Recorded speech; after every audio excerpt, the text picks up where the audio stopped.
How can we actually change how we feel in order to make good decisions in the moment, in what's often called the heat of the moment? Well, in Buddhism, it's all about turning down the heat, about extinguishing the fires of greed, the fires of fear, and the fires of illusion. So once we can temper those or turn down the heat of those by not adding fuel to them, by reducing their temperature, then we can start to make better decisions moment by moment. And then we're not trying to justify our bad decisions, we're learning how to instinctively make better ones. In Buddhism, there are two types of meditation. There are lots of different ways of meditating in Buddhism, but there are essentially two types. One is around focus and the other one is about analysis. And for me, the analogy of this, or an analogy of this that is helpful, is this. Imagine you're out at sea and you've been thrown out of the boats and you are in the choppy waves and the waves are rising and falling all around you and you can't see the shore in any direction. And it feels like the more attention you pay to getting up and down these waves and keeping your head above water, the higher they rise. Sometimes they calm a little bit, but then up they go again and you can't do anything about it.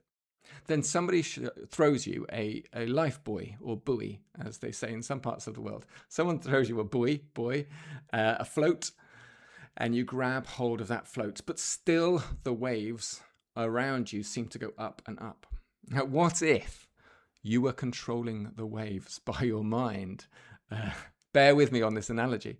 And the more you concentrated on these waves, the more they seemed to rise up and down, the more choppy the water got.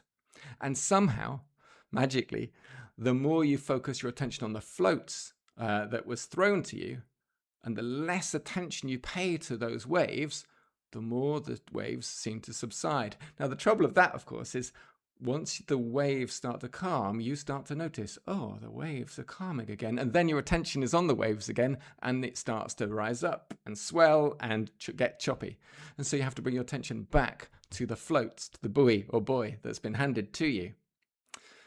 In the first of the two Buddhist techniques of meditation, we're about focusing more and more on the buoy, and the waves will continue to swell around us, and we will notice the waves, but we have to just say, oh yeah, there's another wave. Now let me bring my attention back to the float. There's another wave that's bringing me up and down, and let's just bring my attention back to the float.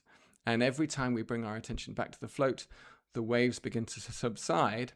And one day, maybe eventually, we find we are in completely calm waters.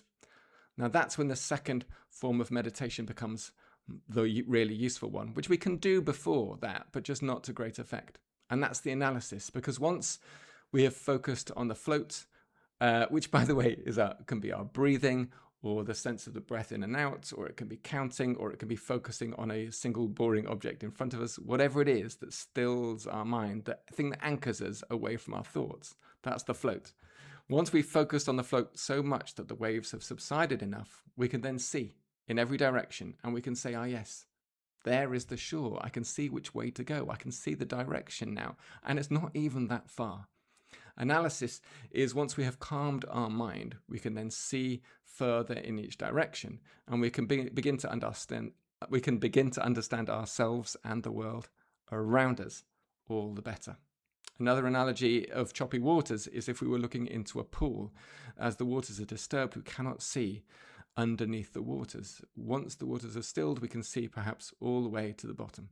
We can see deep down to our real thoughts and our real feelings, and we can begin to critique them. We can begin to notice when we are making decisions that are unhelpful, when we are making judgments that don't help us, when our actions have reactions that we don't think are good.